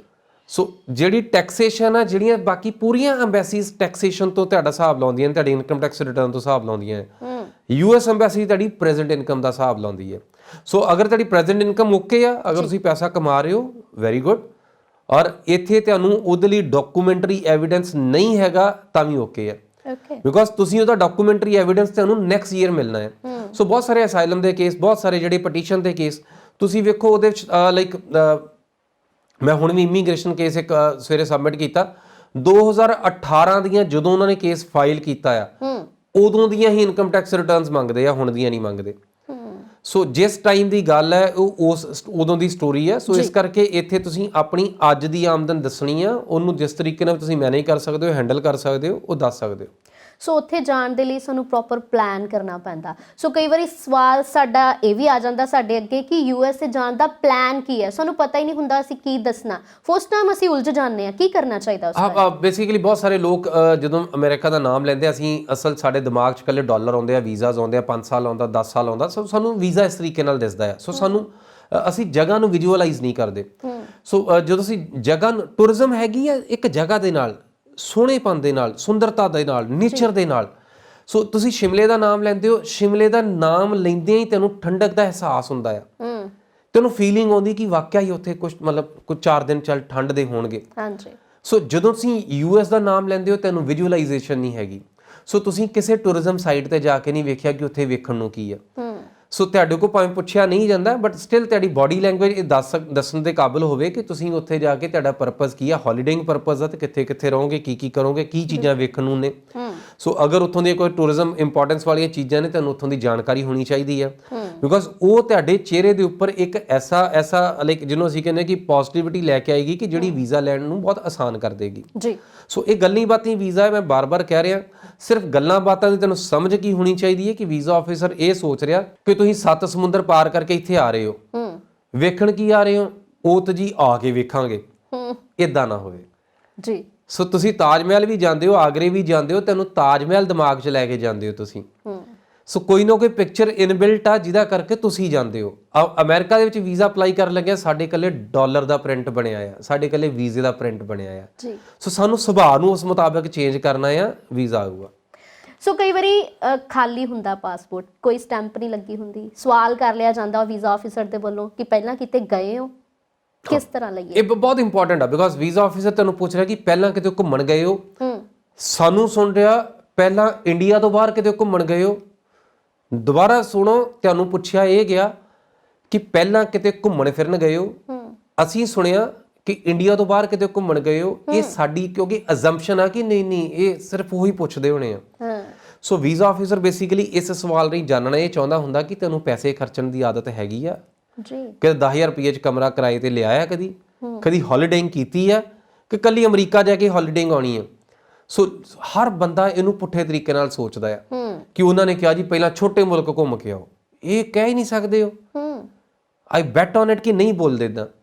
ਹਾਂ ਬਟ ਸਟਿਲ ਮੈਨੂੰ ਲੱਗਦਾ ਜੀ ਇਹੀ ਕਿਹਾ। ਸੋ ਜਦੋਂ ਮੈਂ ਹਜ਼ਾਰਾਂ ਇੰਟਰਵਿਊਜ਼ ਦੇ ਬੇਸ ਦੇ ਉੱਪਰ ਤੁਹਾਡੇ ਨਾਲ ਇਹ ਲਾਈਕ ਡਿਸਕਸ਼ਨਸ ਕਰ ਰਿਹਾ, ਇੱਕ ਨੂੰ ਵੀ ਅਜੇ ਤੱਕ ਇਹ ਨਹੀਂ ਕਿਹਾ ਕਿ ਪਹਿਲਾਂ ਕਿਤੇ ਘੁੰਮ ਕੇ ਆਓ। ਸਧਾਰਨ ਸਵਾਲ ਹੁੰਦਾ ਕਿ ਪਹਿਲਾਂ ਕਿਤੇ ਘੁੰਮਣ ਫਿਰਨ ਗਏ ਹੋ, ਔਰ ਸਾਨੂੰ ਸੁਣਦਾ ਕਿ ਪਹਿਲਾਂ ਬਾਹਰ ਕਿਤੇ ਗਏ ਹੋ। ਅਸੀਂ ਕਹਿੰਦੇ ਨਹੀਂ ਜਨੀ ਇਹ ਪਾਪ ਨਹੀਂ ਕੀਤਾ। ਸੋ ਜਦੋਂ ਤੱਕ ਤੁਸੀਂ ਅਫੋਰਡੇਬਿਲਟੀ ਨਹੀਂ ਦਿਖਾਉਂਦੇ, ਜਦੋਂ ਤੱਕ ਤੁਸੀਂ ਆਪਣਾ ਲੇਅਰ, ਆਪਣਾ ਟੂਰਿਜ਼ਮ, ਆਪਣਾ ਹੌਲੀਡੇਇੰਗ ਦੇ ਤੁਹਾਡੀ ਚਾਹਤ ਉਹ ਨਹੀਂ ਦਿਖਾਉਂਦੇ, ਤੇ ਇਹ ਕਿੱਦਾਂ ਮੰਨਿਆ ਜਾਊਗਾ ਕਿ ਤੁਸੀਂ ਲਾਈਫ 'ਚ ਪਹਿਲੀ ਵਾਰੀ ਹੌਲੀਡੇਇੰਗ ਕਰਨੀ, ਉਹ ਵੀ ਇੱਥੋਂ ਦੀ ਕਰਨੀ ਹੈ ਜੀ। ਸੋ US ਮੈਂ ਲੱਖਾਂ ਵੀਜ਼ੇ ਐਸੇ ਜਾਣਦਾ ਆ, ਹਜ਼ਾਰਾਂ ਵੀਜ਼ੇ ਅਸੀਂ ਖੁਦ ਲਏ ਹੋਏ ਆ ਕਿ ਜਿਨ੍ਹਾਂ ਦੇ ਵਿੱਚ ਵਿਦਆਊਟ ਟਰੈਵਲ ਹਿਸਟਰੀਜ਼ ਵੀਜ਼ਾਜ਼ ਨੇ। ਕੋਈ ਟਰੈਵਲ ਹਿਸਟਰੀ ਨਹੀਂ, ਪਹਿਲੀ ਵਾਰੀ ਤੁਸੀਂ ਅੰਬੈਸੀ ਗਏ ਹੋ, ਪਹਿਲੀ ਵਾਰੀ ਵੀਜ਼ਾ ਆ। ਸੋ ਇਸ ਅੰਬੈਸੀ ਨੂੰ ਤੁਹਾਡੀ ਟਰੈਵਲ ਹਿਸਟਰੀ ਨਾਲ ਕੋਈ ਮਤਲਬ ਨਹੀਂ ਹੈ, ਪਰ ਤੁਹਾਡੇ ਪੈਸੇ ਨਾਲ ਮਤਲਬ ਹੈਗਾ। ਸੋ ਅਗਰ ਤੁਹਾਡੇ ਪੈਸੇ ਖਰਚਣ ਦੀ ਆਦਤ ਹੈਗੀ ਆ, ਸੋ ਉਹ ਜਿਹੜੀ ਹੈ ਉਹ ਤੁਹਾਨੂੰ ਲਾਈਕ ਹੌਲੀਡੇਇੰਗ ਤੁਸੀਂ ਪਹਿਲਾਂ ਕਿਤੇ ਕੀਤੀ ਆ, ਉਹ ਤੁਹਾਨੂੰ ਵੀਜ਼ਾ ਹੈਲਪ ਕਰਦੀ ਆ।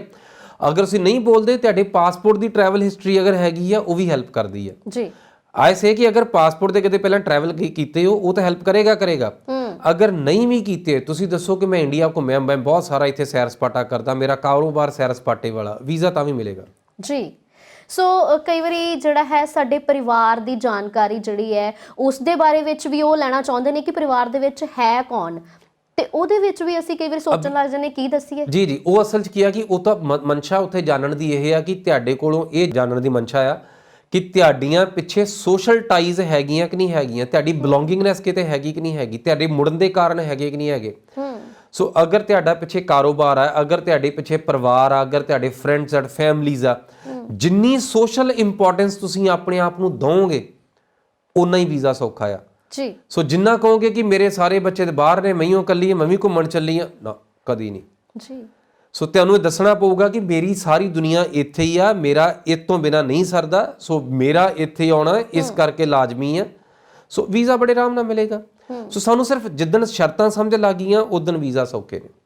ਜੀ, ਪਰਿਵਾਰ ਦੇ ਬਾਰੇ ਅਸੀਂ ਜਾਣਕਾਰੀ ਦੇ ਦਿੰਨੇ ਆ ਵੀ ਸਾਡੇ ਪਿੱਛੇ ਪਰਿਵਾਰ ਫੈਮਿਲੀ ਮੈਂਬਰਸ ਹੈਗੇ ਨੇ, ਫਿਰ ਉਹ ਇਹ ਵੀ ਪੁੱਛ ਸਕਦੇ ਨੇ ਕਿ ਤੁਹਾਡਾ ਇੱਥੇ ਕੰਮਕਾਰ ਕੌਣ ਸੰਭਾਲੂਗਾ, ਫਿਰ ਕੀ ਕਹਿਣਾ ਚਾਹੀਦਾ? ਦੇਖੋ ਇਹ ਇੱਥੋਂ ਹੁਣ ਇਕਨੋਮਿਕ ਟਾਈਜ਼ ਦਾ ਮਸਲਾ ਸ਼ੁਰੂ ਹੋ ਗਿਆ। ਇਕਨੋਮਿਕ ਟਾਈਜ਼ ਦਾ ਮਤਲਬ ਹੈ ਕਿ ਮੈਂ ਕਹਿੰਦਾ ਜੀ ਮੈਂ ਚੱਲਿਆ ਘੁੰਮਣ, ਮੈਂ ਨਿਆਣਿਆਂ ਦੇ ਮਾਮੇ ਨੂੰ ਕਹਿ ਚੱਲਿਆ ਵੀ ਉਹ 4 ਦਿਨ ਇੱਥੇ ਬੈਠ ਕੇ ਪਹਿਰਾ ਦਊਗਾ, ਇਹ ਗਲਤ ਆ ਜੀ। ਸੋ ਇਹ ਲੇਅਰ ਆ, ਹੌਲੀਡੇਇੰਗ ਆ, you are going with a smile, ਕਿਸੇ ਨੂੰ ਬੰਨ ਕੇ ਨਹੀਂ ਜਾ ਰਹੇ। ਸੋ ਤੁਸੀਂ ਇਹ ਦੱਸ ਰਹੇ ਹੋ ਕਿ ਜਿਹੜਾ ਮੇਰਾ ਕਾਰੋਬਾਰ ਆ ਉਹ ਆਟੋ ਪਾਇਲਟ ਆ, ਉਹ ਆਲਰੇਡੀ ਆਪਣੇ ਆਪ ਚੱਲਦਾ ਆ। ਸੋ ਅਗਰ ਮੇਰਾ ਆਟੋ ਪਾਇਲਟ ਕੰਮ ਆ ਤਾਂ ਮੇਰੀ ਅਫੋਰਡੇਬਿਲਟੀ ਹੋਰ ਸੌਖੀ ਹੋਗੀ। ਅਗਰ ਮੇਰੇ ਬਾਹਰ ਜਾ ਰਿਹਾ, ਮੇਰਾ ਪੈਸਾ ਇੱਥੇ ਆਲਰੇਡੀ ਬਣ ਰਿਹਾ, ਇਹ ਹੋਰ ਅਫੋਰਡੇਬਿਲਟੀ ਹੋਗੀ। ਔਰ ਅਗਰ ਲੱਗ ਰਿਹਾ ਕਿ ਮੇਰੇ ਕੋਲ ਇੱਥੇ ਕਾਰੋਬਾਰ ਵੀ ਬੰਦ ਕਰਕੇ ਜਾਣਾ ਪੈ ਰਿਹਾ, ਮੇਰੇ ਕੋਲ ਜਿਹੜੇ ਜੇਬ 'ਚ 4 ਰੁਪਈਏ ਉਹ ਮੈਂ ਨਾਲ ਲੈ ਚੱਲਿਆ ਤੇ ਉੱਥੇ ਜਾ ਕੇ ਮੇਰੇ ਕੋਲ ਪੈਸੇ ਮੁੱਕ ਜਾਣੇ ਆ ਤੇ ਵਾਪਸ ਮੈਨੂੰ ਭੱਜਣਾ ਤਾਂ ਪੈਣਾ, ਮੈਂ ਇੱਥੇ ਆ ਕੇ ਪੈਸੇ ਕਮਾਊਂਗਾ। ਉੱਥੇ ਇਹ ਅਜ਼ਿਊਮ ਕੀਤਾ ਜਾਂਦਾ ਕਿ ਪੈਸੇ ਕਮਾਉਣ ਦੀ ਮੌਕੇ ਆ ਉੱਥੇ ਸੌਖੇ ਆ। ਸੋ ਅਲਟੀਮੇਟਲੀ ਪ੍ਰੂਵ ਇਹ ਕਰਨਾ ਕਿ ਤੁਹਾਡੇ ਕੋਲ ਸਰਮਾਏਦਾਰੀ ਆ, ਇਹ ਜੇ ਨੋਟਾਂ ਨਾਲ ਭਰੀ ਆ ਔਰ ਅਫੋਰਡੇਬਿਲਟੀ ਹੈਗੀ ਆ, ਤੁਸੀਂ ਸੌਖੇ ਪੈਸੇ ਖਰਚ ਸਕਦੇ ਹੋ, ਵੀਜ਼ਾ ਆਰਾਮ ਨਾਲ ਮਿਲੇਗਾ। ਕਈ ਵਾਰੀ ਅਸੀਂ ਇਕੱਲਿਆਂ ਨੇ ਵੀਜ਼ਾ ਲਵਾਉਣਾ ਹੁੰਦਾ ਹੈ, ਫੈਮਿਲੀ ਨੂੰ ਨਹੀਂ ਲੈ ਕੇ ਜਾ ਰਹੇ ਆਪਾਂ ਨਾਲ, ਤੇ ਕਈ ਵਾਰੀ ਉਹ ਇਹ ਵੀ ਪੁੱਛ ਲੈਂਦੇ ਆ ਕਿ ਤੁਹਾਡੀ ਫੈਮਿਲੀ ਕਿਉਂ ਨਹੀਂ ਜਾ ਰਹੀ, ਜਾਂ ਵਾਈਫ ਬੱਚੇ ਉਹ ਕਿਉਂ ਨਹੀਂ ਜਾ ਰਹੇ, ਫਿਰ ਕੀ ਜਵਾਬ ਦੇਣਾ ਬਣਦਾ? ਅਲਟੀਮੇਟਲੀ ਇਹ ਥੋੜਾ ਟ੍ਰਿਕੀ ਹੈ ਬਿਕੋਜ਼ ਕਈ ਵਾਰੀ ਬਿਕੋਜ਼ ਸਾਡਾ ਸਮਾਜ ਜਿਹੜਾ ਆ ਉਹ ਲਾਈਕ ਮੈਨਹੁੱਡ ਦੇ ਉੱਪਰ ਆ, ਲਾਈਕ ਜ਼ਿਆਦਾ ਮੈਨ ਡੋਮੀਨੇਟਡ ਆ। ਸੋ ਨਾਰਮਲੀ ਜਿਹੜੇ ਇੰਡੀਵਿਜੂਅਲ ਬੰਦੇ ਜਾਂਦੇ ਆ ਜਦੋਂ ਐਮਬੈਸੀਜ਼, ਉਹ ਅਲਟੀਮੇਟਲੀ ਪ੍ਰੂਵ ਇਹ ਕਰਦੇ ਆ ਕਿ ਨਹੀਂ ਜੀ ਨਹੀਂ ਮੈਂ ਘੁੰਮ ਕੇ ਆਊਂਗਾ ਤੇ ਫਿਰ ਮੈਂ ਨਾ ਅਗਲੀ ਵਾਰੀ ਵੇਖੂੰਗਾ ਉਹਨਾਂ ਦਾ ਠੀਕ ਆ ਜਾਣਾ ਕਿ ਨਹੀਂ। So ultimately what we try to say is ਅਸੀਂ ਇਹ ਸਿੱਧ ਕਰ ਰਹੇ ਹਾਂ ਐਮਬੈਸੀ ਦੇ ਵਿੱਚ ਜਾ ਕੇ ਕਿ ਮौज ਮਸਤੀ ਕਰਨ ਦਾ ਹੱਕ ਤਾਂ ਇਕੱਲਾ ਬੰਦਿਆਂ ਨੂੰ ਆ। ਸੋ ਸਾਡੇ ਪਰਿਵਾਰ 'ਚ ਮौज ਮਸਤੀ ਵਾਲਾ ਇਹ ਜਿਹੜਾ ਹੱਕ ਆ ਇਹ ਇਕੱਲਾ ਇਸ ਟਾਈਮ ਮੇਰੇ ਕੋਲ ਆ। ਸੋ ਇਹ ਨੈਗੇਟਿਵ ਆ। So ultimately we need to create something ਕਿ ਵਾਈਫ ਹੈ, ਯੈਸ ਜੀ ਉਹ ਨੈਕਸਟ ਟ੍ਰਿਪ 'ਚ ਮੇਰੇ ਨਾਲ ਜਾ ਰਹੀ ਹੈ, ਸੋ ਯੈਸ ਅਗਲੀ ਵਾਰੀ ਅਸੀਂ ਇਕੱਠੇ ਜਾ ਰਹੇ ਹਾਂ, ਕਿਸੇ ਨਾ ਕਿਸੇ ਤਰੀਕੇ ਦੀ ਪੋਜ਼ਿਟਿਵਿਟੀ ਕਿ ਯੈਸ ਉਹ ਅੰਗੇਜ ਸੀਗੇ, ਉਹ ਆਲਰੇਡੀ ਉਹਦੀਆਂ ਹੌਲੀਡੇਜ਼ ਦੂਸਰੇ ਪਾਸੇ ਚੱਲ ਰਹੀਆਂ ਤੇ ਮੇਰਾ ਟਾਈਮ ਸੀ, ਮੇਰੀਆਂ ਹੌਲੀਡੇਜ਼ ਇੱਧਰ ਚੱਲੀਆਂ, ਨੈਕਸਟ ਹੌਲੀਡੇ ਸਾਡੀਆਂ ਇਕੱਠੀਆਂ ਨੇ। ਜਾਂ ਟਰਾਈ ਕਰੋ ਜਿਹੜੀਆਂ ਐਪਲੀਕੇਸ਼ਨਸ ਇਕੱਠੀਆਂ ਲਾਓ, ਉਹਨਾਂ ਦੇ ਰਿਜ਼ਲਟ ਹੋਰ ਜ਼ਿਆਦਾ ਪੋਜ਼ਿਟਿਵ ਆਉਂਦੇ ਆ। ਸੋ ਇਹ ਛੋਟੀਆਂ ਛੋਟੀਆਂ ਨੈਗੇਟਿਵਿਟੀ ਵਾਲੀਆਂ 1000 ਅਜ਼ੰਪਸ਼ਨਸ, 1000 ਟ੍ਰੇਨਿੰਗਸ ਨੇ। ਸੋ ਅਲਟੀਮੇਟਲੀ ਸਾਡੇ ਈਵਨ ਟ੍ਰੇਨਿੰਗ ਸੈਸ਼ਨ ਅਸੀਂ ਕਾਫੀ ਲਾਈਕ ਜਿਹੜੇ ਐਪਲੀਕੈਂਟਸ ਉਹਨਾਂ ਦੇ ਕਰਦੇ ਹਾਂ, ਔਰ ਅਸੀਂ ਵੀ ਗਾਰੰਟੀ ਕਿ ਕੋਈ ਸਵਾਲ ਬਾਹਰੋਂ ਨਹੀਂ ਆ ਸਕਦਾ, ਕੋਈ ਜਵਾਬ ਬਾਹਰੋਂ ਨਹੀਂ ਆ ਸਕਦਾ। ਬਿਕੋਜ਼ ਕੱਲੇ ਕੈਂਡੀਡੇਟ ਦੀਆਂ ਅਸੀਂ ਸਿਚੁਏਸ਼ਨਸ ਜਿਹੜੀਆਂ ਉਹਨਾਂ ਨੂੰ ਕੱਲੇ ਨੂੰ ਸਮਝ ਕੇ ਉਹਨਾਂ ਨੂੰ ਟ੍ਰੇਨ ਕਰਦੇ ਆ, ਉਹਨਾਂ ਨਾਲ ਗੱਲਬਾਤ ਕਰਦੇ ਆ ਜੀ। ਔਰ ਜਦੋਂ ਅਸੀਂ ਉਸ ਤਰੀਕੇ ਨਾਲ ਕਰਦੇ ਆ ਫਿਰ ਵੀਜ਼ਾ ਲੈਣਾ ਬਹੁਤ ਸੌਖਾ ਲੱਗਦਾ ਆ ਜੀ। ਔਰ ਇਹੋ ਜਿਹੇ ਸਵਾਲ ਜਿਹੜੇ ਬਹੁਤ ਟ੍ਰਿਕੀ ਕਈ ਵਾਰੀ ਲੱਗਦੇ ਆ ਔਰ ਜਿਨ੍ਹਾਂ ਨੂੰ ਕੈਰੀ ਔਨ ਕਰਨਾ ਬਹੁਤ ਈਜ਼ੀ ਹੈ। Last month we had a student visa, ਲੜਕੀ, ਮੈਂ ਪਹਿਲਾਂ ਵੀ ਸ਼ੋਅ 'ਚ ਜ਼ਿਕਰ ਕੀਤਾ ਸੀ ਇਸ ਇੰਟਰਵਿਊ ਦਾ ਕਰਕੇ, ਬਿਕੋਜ਼ ਲੜਕੀ ਦਾ ਵੀਜ਼ਾ ਆ 3 ਵਾਰੀ US ਰਿਫਿਊਜ਼ ਹੋਇਆ ਸੀ। ਗਾਇਨਾਕੋਲੋਜਿਸਟ ਸੀ ਲੋਕਲ ਜਲੰਧਰ ਦੇ ਹਸਪੀਟਲ ਦੇ ਵਿੱਚ, ਐਂਡ ਮਾਸਟਰਸ ਪ੍ਰੋਗਰਾਮ ਦੇ ਲਈ ਜਾ ਰਹੀ ਸੀ, ਮਾਸਟਰ ਵੀ ਪਬਲਿਕ ਐਡਮਿਨਿਸਟ੍ਰੇਸ਼ਨ ਦੇ ਵਿੱਚ, ਜਿਹੜਾ ਕਿ ਲਾਈਕ ਹੈਲਥ ਕੇਅਰ ਦੇ ਨਾਲ ਐਡ ਆਨ ਨਹੀਂ ਹੈਗਾ ਸੀ। ਕੁਛੜ 3 ਸਾਲ ਦੀ ਕੁੜੀ ਸੀ। ਸੋ ਲਾਈਕ 2 ਵਾਰੀ ਰਿਫਿਊਜ਼ਲ ਪਹਿਲਾਂ ਇਸੇ ਕਰਕੇ ਸੀ ਕਿ ਬਿਕੋਜ਼ ਉਹਦੀ ਬਾਡੀ ਲੈਂਗੁਏਜ ਤੋਂ ਨਹੀਂ ਲੱਗ ਰਿਹਾ ਸੀ ਕਿ she is not comfortable with the girl she is carrying along with. ਔਰ ਮੇਰਾ ਲਾਈਕ ਸ਼ੀ ਵਾਜ਼ ਆਲ ਆਊਟ ਕਿ ਮੇਰਾ ਜੀ ਐਤਕੀ ਟੱਕਰ ਮਾਰਨੀ ਐਮਬੈਸੀ ਹੋ ਗਿਆ ਠੀਕ ਆ, ਨਹੀਂ ਤੇ ਮੈਂ ਮਤਲਬ ਸਟੋਰੀ ਖਤਮ, ਆਪਾਂ ਉਸ ਤੋਂ ਬਾਅਦ ਨਾਂ ਨਹੀਂ ਲੈਣਾ ਜੀ। ਤੇ ਲਾਈਕ ਮੈਂ ਸਡਨਲੀ ਆਇਆ ਆਸ ਕਿ ਬੀਬੀ ਜੀ ਇਹ ਕੁੱਛੜ ਕੁੜੀ ਚੱਕ ਕੇ ਪੜੋਗੇ ਕਿੱਦਾਂ? ਔਰ ਯਕੀਨ ਮੰਨੋ ਉਹਦੀ ਨਾਲ ਹੀ ਸਾਰੀ ਜਿੱਦਾਂ ਹਵਾ ਨਹੀਂ ਨਿਕਲ ਗਈ ਕਿ ਹਾਂਜੀ ਇਹ ਤੇ ਬੜਾ ਔਖਾ ਜੀ। ਸੋ ਜਦ ਤੱਕ ਤੁਸੀਂ ਖੁਦ ਨੂੰ ਕਨਵਿੰਸ ਨਹੀਂ ਕਰੋਗੇ ਤੁਸੀਂ ਵੀਜ਼ਾ ਆਫਿਸਰ ਨੂੰ ਕਿੱਥੋਂ ਕਨਵਿੰਸ ਕਰ ਲਓਗੇ ਜੀ। So yes we worked on that application, ਉਹਦੀਆਂ ਅਸੀਂ ਐਪਲੀਕੇਸ਼ਨ ਅਜ਼ੰਪਸ਼ਨਸ ਉੱਪਰ ਸਾਰਾ ਕੰਮ ਕਰ ਕੀਤਾ, ਐਂਡ ਯੈਸ ਨੈਕਸਟ ਟ੍ਰਿਪ ਦੇ ਵਿੱਚ ਹਾਰਡਲੀ 2-3 ਮਿੰਟ ਦੇ ਵਿੱਚ ਉਹਦੀ ਇੰਟਰਵਿਊ ਕਲੀਅਰ ਸੀ। ਸੋ ਇਹ ਕੋਈ ਜਾਦੂ ਨਹੀਂ ਆ, ਇੱਕ ਸਾਇੰਟੀਫਿਕ ਪ੍ਰੋਸੈਸ ਆ, ਪ੍ਰੋਸੀਜਰ ਆ। ਇਹਦੀ ਜਾਂ ਤਾਂ ਤੁਹਾਨੂੰ ਸਮਝ ਹੈਗੀ ਆ ਜਾਂ ਤੁਹਾਨੂੰ ਸਮਝ ਨਹੀਂ ਆ। ਸੋ ਬਹੁਤ ਸਾਰੇ ਤੁਸੀਂ ਵੇਖਦੇ ਹੋ ਬਹੁਤ ਸਾਰੇ ਡਿਜ਼ਾਈਨਰਸ ਨੇ, ਲਾਈਕ ਕੋਈ ਬਹੁਤ ਉੱਪਰਲਾ ਡਿਜ਼ਾਈਨਰ ਹੈ, ਕੋਈ ਇਕੱਲਾ ਮਤਲਬ ਹਲਕਾ ਡਿਜ਼ਾਈਨਰ ਹੈ। ਸੋ ਜਾਂ ਕਿਸੇ ਨੂੰ ਕਲਰਸ ਦੀ ਸਮਝ ਹੈਗੀ ਆ ਜਾਂ ਕਲਰਸ ਦੀ ਸਮਝ ਨਹੀਂ ਹੈਗੀ। ਸੋ ਇਸੇ ਤਰੀਕੇ ਨਾਲ ਇਹਨਾਂ ਚੀਜ਼ਾਂ ਨੂੰ ਤੁਸੀਂ ਸਮਝ ਸਕਦੇ ਹੋ ਕਿ ਜਾਂ ਤੁਸੀਂ ਉਸ ਦੁਨੀਆ ਨੂੰ ਜਾਣਦੇ ਹੋ ਜਾਂ ਤੁਸੀਂ ਇਕੱਲੇ ਕਾਗਜ਼ ਭਰ ਕੇ ਐਮਬੈਸੀ ਤੱਕ ਭੇਜਣ ਦੀ ਗੱਲਬਾਤ ਕਰਦੇ ਹੋ। So once you understand that science, ਤੁਹਾਨੂੰ ਬਹੁਤ ਸੌਖੀਆਂ ਚੀਜ਼ਾਂ ਦਿਸਦੀਆਂ ਨੇ ਔਰ ਇਸੇ ਕਰਕੇ ਅਸੀਂ ਇਹ ਚੀਜ਼ ਦਿਖਾ ਪਾਉਂਦੇ ਹਾਂ ਜੀ। ਔਰ ਇਸੇ ਕਰਕੇ ਬਾਰ-ਬਾਰ ਕਹਿੰਦੇ ਆ ਕਿ ਸਭ ਤੋਂ ਸੌਖੇ ਵੀਜ਼ੇ ਅਮਰੀਕਾ ਦੇ ਨੇ। ਸੋ ਜਿਵੇਂ ਤੁਸੀਂ ਕਾਗਜ਼ਾਂ ਦੀ ਗੱਲ ਕੀਤੀ ਹੈ, ਕਈ ਵਾਰੀ ਅਸੀਂ ਇਹ ਸੋਚ ਲੈਂਦੇ ਆ ਕਿ ਸਾਡੇ ਕੋਲ ਪੇਪਰ ਘੱਟ ਨੇ ਸ਼ਾਇਦ ਤਾਂ ਵੀਜ਼ਾ ਨਹੀਂ ਲੱਗਿਆ। ਉਹ ਕਿੰਨਾ ਕੁ ਜ਼ਿਆਦਾ ਜ਼ਰੂਰੀ ਹੈ ਯੂਐਸ ਦੇਖੋ ਇਹ ਐਮਬੈਸੀ ਸਭ ਤੋਂ ਵੱਧ ਤੁਹਾਡੇ ਤੇ ਖੁਦ ਤੇ ਯਕੀਨ ਕਰਦੀ ਹੈ। ਇਹ ਐਮਬੈਸੀ ਕਾਗਜ਼ਾਂ ਨੂੰ ਸਾਈਡ ਤੇ ਰੱਖ ਕੇ ਫਿਰ ਤੁਹਾਡੇ ਨਾਲ ਗੱਲ ਕਰਦੀ ਹੈ। ਬਹੁਤ ਸਾਰੇ ਕੇਸਿਸ ਇੱਥੇ ਐਡਮਿਨਿਸਟ੍ਰੇਟਿਵ ਪ੍ਰੋਸੈਸਿੰਗ ਦੇ ਵਿੱਚ ਵੀ ਜਾਂਦੇ ਨੇ, ਜਿਹੜੇ ਕਿ ਸੈਕੰਡ ਲੈਵਲ ਆਫ ਵੈਰੀਫਿਕੇਸ਼ਨਸ ਵਿੱਚ ਜਾਂਦੇ ਆ, ਬਟ ਪਹਿਲਾ ਉਹ ਜਾਂਦੇ ਨੇ ਜਿਹੜੇ ਸਕਸੈਸਫੁਲ ਕੈਂਡੀਡੇਟ ਹੁੰਦੇ ਨੇ। ਜਿਹੜਾ ਪਹਿਲੀ ਸਕਰੀਨਿੰਗ ਆ ਉਹ ਤੁਹਾਡੀ ਇਕੱਲਿਆਂ ਦੀ ਆ। ਸੋ ਵੀਜ਼ਾ ਆਫਿਸਰ ਤੁਹਾਡੇ ਨਾਲ ਗੱਲਬਾਤ ਕਰਕੇ ਉਸ ਤੋਂ ਬਾਅਦ ਕਾਗਜ਼ਾਂ ਦੀ ਗੱਲ ਹੈ ਜੀ। ਸੋ ਸਾਡੀ ਕਿਉਂਕਿ ਸੁਭਾਅ ਦੇ ਵਿੱਚ ਅਸੀਂ ਕਹਿੰਦੇ ਕਿ ਪਹਿਲਾਂ ਕਾਗਜ਼ ਚੈੱਕ ਕਰ ਲਓ, ਕਹਿੰਦਾ ਯਾਰ ਪਹਿਲਾਂ ਤੂੰ ਤਾਂ ਦੱਸ ਲਾ। ਸੋ ਇਸ ਕਨਫਿਊਜ਼ਨ ਵਿੱਚ ਬਹੁਤ ਸਾਰੇ ਐਪਲੀਕੈਂਟ ਜਿਹੜੇ ਰਿਫਿਊਜ਼ ਹੁੰਦੇ ਆ ਜੀ। ਸੋ ਕਈ ਵਾਰੀ ਇੰਜ ਹੋ ਜਾਂਦਾ, ਅਸੀਂ ਬਾਹਰ ਤਾਂ ਚੱਲੇ ਆ, ਅਸੀਂ ਜਾਣੇ ਤੇ ਇਹੀ ਸੋਚ ਕੇ ਆ ਕਿ ਅਸੀਂ ਵਾਪਸ ਨਹੀਂ ਆਉਣਾ, ਉੱਥੇ ਹੀ ਰਹਿਣਾ, ਪੀਆਰ ਲੈਣੀ ਹੈ। ਸੋ ਕਈ ਵਾਰੀ ਇਹ ਵੀ ਵੀਜ਼ਾ ਆਫਿਸਰ ਪੁੱਛ ਸਕਦਾ ਹੈ ਕਿ ਤੂੰ ਵਾਪਸ ਆਏਗਾ ਕਿ ਨਹੀਂ ਆਏਗਾ। ਕੀ ਇਹ ਸਵਾਲ ਹੁੰਦਾ? ਦੇਖੋ ਇਹ ਸਵਾਲ ਅਗਰ ਹੁੰਦਾ ਆ, it means you failed your interview. Because ਇਹਦਾ ਮਤਲਬ ਇਹ ਹੋ ਗਿਆ ਕਿ ਤੁਸੀਂ ਆਪਣੀਆਂ ਸੋਸ਼ਲ ਤੇ ਇਕਨੋਮਿਕ ਟਾਈਜ਼ ਸਿੱਧ ਨਹੀਂ ਕਰ ਪਾਏ, ਤਾਂ ਇਹ ਸਵਾਲ ਹੈ। ਓਕੇ। ਬਿਕੋਜ਼ ਤੁਸੀਂ ਸੋਚੋ ਇਹ ਸਵਾਲ ਅੰਬਾਨੀ ਦੇ ਮੁੰਡੇ ਨੂੰ ਕੀਤਾ ਜਾ ਸਕਦਾ? ਤੁਸੀਂ ਖੁਦ ਸੋਚ ਕੇ ਵੇਖੋ ਕਿ ਅੰਬਾਨੀ ਦਾ ਮਤਲਬ ਮੁੰਡਾ ਉੱਥੇ ਐਮਬੈਸੀ 'ਚ ਖੜਾ ਹੋਵੇ ਔਰ ਉਹਨੂੰ ਵੀਜ਼ਾ ਆਫਿਸਰ ਕਹੇ ਯਾਰ ਕੀ ਗਰੰਟੀ ਹੈ ਤੂੰ ਪੱਕਾ ਆ ਜਾਏਗਾ। ਸੋ ਕੁਝ ਚੀਜ਼ਾਂ ਤੁਸੀਂ ਅਲਾਓ ਨਹੀਂ ਕਰਦੇ, ਤੁਹਾਡੀ ਬਾਡੀ ਲੈਂਗੁਏਜ ਅਲਾਓ ਨਹੀਂ ਕਰਦੀ। ਸੋ ਇਸ ਕਰਕੇ ਇਹ ਤੁਹਾਡਾ ਔਰਾ ਆ, ਇਹ ਤੁਹਾਡਾ ਲਾਈਕ ਜਿਹੜਾ ਕ੍ਰੀਏਟ ਕੀਤਾ ਪਿਆ এনवायरमेंट ਆ। ਬਿਕੋਜ਼ ਇਸ এনवायरमेंट ਦੇ ਕ੍ਰੀਏਟਰ ਤੁਸੀਂ ਹੋ। ਇਹ ਵੀਜ਼ਾ ਆਫਿਸਰ ਕ੍ਰੀਏਟਰ ਨਹੀਂ ਹੈ। ਵੀਜ਼ਾ ਆਫਿਸਰ ਕੋਲ ਤਾਂ 1000 ਬੰਦਾ ਭੁਗਤ ਰਿਹਾ, ਉਹਦੇ ਚੋਂ ਕਿਸੇ ਨੂੰ ਵੀਜ਼ਾ ਦੇ ਰਿਹਾ, ਕਿਸੇ ਨੂੰ ਨਹੀਂ ਦੇ ਰਿਹਾ, ਉਹਦੇ ਪੈਰਾਮੀਟਰਸ ਆਪਾਂ ਚੈੱਕ ਕਰ ਰਹੇ ਹਾਂ ਜੀ। ਸੋ ਅਸੀਂ ਕਿਹੜੇ ਪਾਸੇ ਨੂੰ ਭੁਗਤਣਾ, ਇਹ ਤਾਂ ਸਾਡੇ ਤੇ ਆ। ਇੱਕ ਆ ਕਿ ਅਸੀਂ ਕੱਲਾ ਕੁੰਡਾ ਖੜਕਾਉਣ ਚੱਲੇ ਆ, ਇੱਕ ਕੱਲਾ ਅਸੀਂ ਟੱਕਰ ਮਾਰਨ ਚੱਲੇ ਆ, ਇੱਕ ਅਸੀਂ ਸਮਝ ਕੇ ਆਪਣੀ ਐਪਲੀਕੇਸ਼ਨ ਫਿਰ ਜਾ ਰਹੇ ਹਾਂ। ਤੁਸੀਂ ਕਿਸ ਤਰ੍ਹਾਂ ਦੇ ਐਪਲੀਕੈਂਟ ਹੋ, ਉਹਨੇ ਵੀਜ਼ਾ ਤੈਅ ਕਰਨਾ ਹੈ। ਕਈ ਵਾਰੀ ਅਸੀਂ ਇਹ ਵੀ ਸੋਚ ਲੈਂਦੇ ਆ ਕਿ ਅਸੀਂ ਜੈਂਟਲਮੈਨ ਬਣ ਕੇ ਨਹੀਂ ਚੱਲੇ, ਸਿੰਪਲ ਸਾਦੇ ਕੱਪੜੇ ਪਾਏ, ਆਪਣੇ ਅਟਾਇਰ ਤੋਂ ਵੀ ਕਈ ਵਾਰੀ ਆਪਣੇ ਆਪ ਨੂੰ ਹੀ ਸਮਝਾਉਂਦੇ ਰਹਿੰਦੇ ਆ ਕਿ ਤੂੰ ਸਿੰਪਲ ਜਿਹਾ ਚੱਲਣਾ, ਪਤਾ ਨਹੀਂ ਵੀਜ਼ਾ ਲੱਗਣਾ ਕਿ ਨਹੀਂ ਲੱਗਣਾ, ਸਾਨੂੰ ਸੋਹਣਾ ਬਣ ਕੇ ਜਾਣਾ ਪਏਗਾ। ਕੀ ਇਹ ਵੀ ਮਾਇਨੇ ਰੱਖਦਾ? ਦੇਖੋ ਬਹੁਤ ਸਾਰੇ ਪੋਲੀਟੀਸ਼ੀਅਨ ਸਾਡੇ ਅਰਬਾਂਪਤੀ ਨੇ, ਸਧਾਰਨ ਕੁੜਤੇ ਪਜਾਮੇ 'ਚ ਹੁੰਦੇ ਆ। ਸੋ ਚੀਜ਼ਾਂ ਦਾ ਫਰਕ ਪੈਂਦਾ ਆ, ਬਟ ਇਹੀ ਸਭ ਕੁਝ ਆ, ਇਹ ਨਹੀਂ ਆ ਜੀ। ਸੋ ਮੈਂ ਮਤਲਬ ਬਹੁਤ ਸਾਰੇ ਲੋਕਾਂ ਨੂੰ ਸੋਨੇ ਨਾਲ ਲੱਦ ਕੇ ਐਮਬੈਸੀ ਜਾਂਦੇ ਵੇਖਿਆ। ਕਿਹੜਾ ਜਾਂਦਾ ਐਮਬੈਸੀ ਇਸ ਤਰੀਕੇ ਨਾਲ ਯਾਰ? ਜੀ। ਏਜੰਟ ਕਹਿੰਦੇ ਵੀ 4-4 ਹਾਰ ਪਾ ਕੇ ਜਾਓ ਤਾਂ ਪਤਾ ਲੱਗੇ ਸੋਨੇ ਵਾਲੀ, ਮਤਲਬ ਉਹ ਤੁਸੀਂ ਮੰਗ ਕੇ ਵੀ ਪਾ ਲਓਗੇ। ਬਿਲਕੁਲ। ਸੋ ਤੁਹਾਡੀ ਪੋਜ਼ਿਟਿਵਿਟੀ ਤੋਂ ਤੁਸੀਂ ਅਮੀਰ ਲੱਗਣੇ ਚਾਹੀਦੇ ਹੋ। ਤੁਹਾਡੇ ਕੱਪੜਿਆਂ ਤੋਂ yes definitely you are wearing nice suit, ਚੰਗੀ ਗੱਲ ਹੈ, ਬਟ ਜਿਹੜਾ ਅਮੀਰੀ ਨੂੰ ਤੁਸੀਂ ਕਹੋ ਵੀ ਮੈਂ ਬਹੁਤ ਜ਼ਿਆਦਾ ਬ੍ਰਾਂਡਡ ਪਾਏ ਹੋਣ, ਫੰਕੀ ਪਾਈ ਹੋਣ, ਉਹਦੇ ਨਾਲ ਵੀਜ਼ਾ ਮਿਲ ਜੂ, ਉਹਦੇ ਨਾਲ ਮਿਲ ਜੂ। ਯੈਸ ਪ੍ਰੈਜ਼ੈਂਟੇਬਲ ਹੋਣਾ ਜ਼ਰੂਰੀ ਹੈ। If you are wearing a nice suit, nice tie, nice shirt, ਕੋਈ ਮਾੜਾ ਨਹੀਂ ਹੈ, ਚੰਗਾ ਆ। ਬਟ ਜੇ ਕਹੋ ਵੀ ਇਹੀ ਇਕੱਲਾ ਵੀਜ਼ਾ ਲੈ ਦੂਗਾ, ਇਦਾਂ ਵੀ ਨਹੀਂ ਹੈ। ਸੋ ਇਹ ਇੱਕ ਪੋਜ਼ਿਟਿਵਿਟੀ ਦਾ ਸੋਰਸ ਹੋ ਸਕਦਾ ਹੈ। ਸੋ ਬਹੁਤ ਸਾਰੇ ਲੋਕ ਬੱਚਿਆਂ ਨੂੰ ਨਾਲ ਨਹੀਂ ਲੈ ਕੇ ਜਾਂਦੇ। ਬੱਚੇ ਪੋਜ਼ਿਟਿਵਿਟੀ ਨਾਲ ਭਰੇ ਹੋਏ ਨੇ, ਇਹ ਖੱਪ ਕਰੂਗਾ, ਮੈਂ ਬਿਹਤਰ ਦੇਵਾਂਗਾ, ਇਹ ਗਲਤ ਹੈ। ਸਗੋਂ ਬੱਚੇ ਪੋਜ਼ਿਟਿਵਿਟੀ ਦਾ ਏਡਾ ਜ਼ਿਆਦਾ ਵੱਡਾ ਸੋਰਸ ਨੇ, ਉਹਨੂੰ ਨਾਲ ਲੈ ਕੇ ਜਾਇਆ ਕਰੋ ਇੰਟਰਵਿਊਜ਼ ਦੇ ਉੱਪਰ।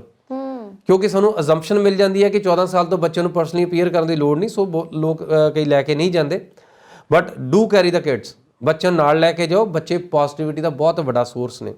ਸੋ ਇਹ ਇੰਟਰਵਿਊ ਹੀ ਪੂਰੀ ਪੋਜ਼ਿਟਿਵਿਟੀ ਦੇ ਆਧਾਰ ਤੇ ਆ। ਇਹ ਵੀ ਤਾਂ ਹੋ ਸਕਦਾ ਹੈ ਕਿ ਬੱਚਾ ਝੂਠ ਬੋਲ ਦੂਗਾ।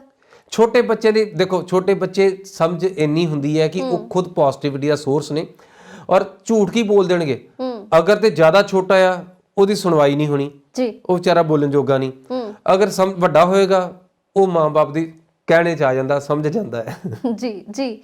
ਸੋ ਮੈਨੂੰ ਲੱਗਦਾ ਹੈ ਕਿ ਅੱਜ ਅਸੀਂ ਜਿੰਨੇ ਵੀ ਸਵਾਲ ਕੀਤੇ ਨੇ USA ਜਾਣ ਬਾਰੇ, ਇੰਟਰਵਿਊ ਦੇ ਬਾਰੇ 'ਚ ਜੋ ਵੀ ਤੁਹਾਨੂੰ ਸਵਾਲ ਜਵਾਬ ਕੀਤੇ ਜਾਂਦੇ ਨੇ, ਉਹਦਾ ਤੁਸੀਂ ਕਿਵੇਂ ਆਨਸਰ ਦੇਣਾ ਹੈ, ਕਿਵੇਂ ਉਸ ਚੀਜ਼ ਨੂੰ ਸੰਭਾਲਣਾ ਹੈ, ਸੋ ਉਹਦੇ ਬਾਰੇ ਸਾਰੇ ਜਿਹੜੇ ਸਵਾਲ ਜਵਾਬ ਨੇ ਤੁਹਾਨੂੰ ਕਲੀਅਰ ਹੋ ਗਏ ਹੋਣਗੇ। ਅਗਲੀ ਵਾਰ ਜਦ ਤੁਸੀਂ ਆਪਣੀ ਫਾਈਲ ਲਾਉਂਦੇ ਹੋ USA ਜਾਣ ਵਾਸਤੇ, ਤਾਂ ਤੁਸੀਂ ਵਾਕਈ ਆਪਣੀ ਤਿਆਰੀ ਕਰਕੇ ਜਾਂਦੇ ਹੋ। ਸੋ ਮੈਨੂੰ ਲੱਗਦਾ ਹੈ ਇੰਨੇ ਹੀ ਸਵਾਲਾਂ ਦੇ ਨਾਲ ਬਹੁਤ ਸਾਰੇ ਸਵਾਲਾਂ ਦੇ ਜਵਾਬ ਜਿਹੜੇ ਤੁਹਾਨੂੰ ਕਲੀਅਰ ਹੋ ਗਏ ਹੋਣਗੇ। ਅਗਲੀ ਵਾਰ ਨਵੇਂ ਸਵਾਲਾਂ ਦੇ ਨਾਲ ਤੇ ਨਵੇਂ ਜਵਾਬ ਨਾਲ ਫਿਰ ਤੋਂ ਹਾਜ਼ਰ ਹੋਵਾਂਗੇ। ਦਿਓ ਇਜਾਜ਼ਤ। ਸਤਿ ਸ਼੍ਰੀ ਅਕਾਲ। ਸਤਿ ਸ਼੍ਰੀ ਅਕਾਲ ਜੀ।